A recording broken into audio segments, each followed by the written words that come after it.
ಹರಿಹರ ನಗರದ ತುಂಗಭದ್ರಾ ನದಿಯಲ್ಲಿ ಪ್ರತಿ ವರ್ಷದಂತೆ ಈ ವರ್ಷವೂ ಸಹ ಜನವರಿ 14ನೇ ತಾರೀಕಿನ ದಿನದಂದು ಮಹಾ ಸಂಕ್ರಾಂತಿ ಹಬ್ಬವನ್ನು ಆಚರಿಸಲು ಸಾರ್ವಜನಿಕರು ತಮ್ಮ ಮನೆಗಳಿಂದ ವಿವಿಧ ಬಗೆಯ ಅಡಿಗೆ, ತಿಂಡಿ, ವಿವಿಧ ಸಿಹಿ ತಿನಿಸುಗಳನ್ನು ಮಾಡಿಕೊಂಡು ತುಂಗಭದ್ರಾ ನದಿಯ ದಂಡೆಯಲ್ಲಿ ಸಾವಿರ ಸಂಖ್ಯೆಯಲ್ಲಿ ಬಂದು ಕ್ಷೇತ್ರಪಾಲಕ ಶ್ರೀ ಹರಿಹರೇಶ್ವರನ ದರ್ಶನ ಪಡೆದು ಆ ಭಾಗದ ಹರಿಹರ ಸುತ್ತ ಶ್ರೀ ಅಯ್ಯಪ್ಪ ಸ್ವಾಮಿ ಹಾಗೂ ಚೌಡೇಶ್ವರಿ ಮಾತೆಯ ಆಶೀರ್ವಾದವನ್ನು ಪಡೆದು ತಾವುಗಳು ತಂದಂತ ಬಗೆ ಬಗೆಯ ತಿಂಡಿ ಭೋಜನದ ರುಚಿಯನ್ನು ತೆಗೆದು ಸುಮಾರು ಸಂಜೆ ಸೂರ್ಯಾಸ್ತದವರೆಗೂ ನದಿಯಲ್ಲಿ ಮನೋಲ್ಲಾಸ ಪಡೆದುಕೊಂಡು ಸಂತಸದಿಂದ ತಮ್ಮ ತಮ್ಮ ಮನೆಗೆ ತೆರಳುವಂತದ್ದು.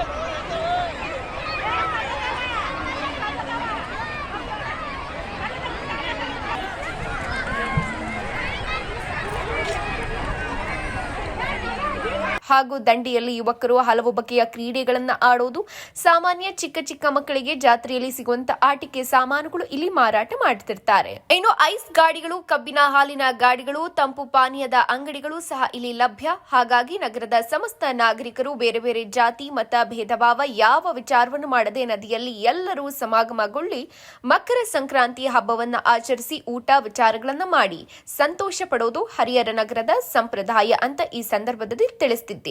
ಕ್ಯಾಮರಾಮನ್ ಹಜರತ್ ಅಲಿ ಜೊತೆ ವರದಿ L Tippesh, Karnataka power news 1.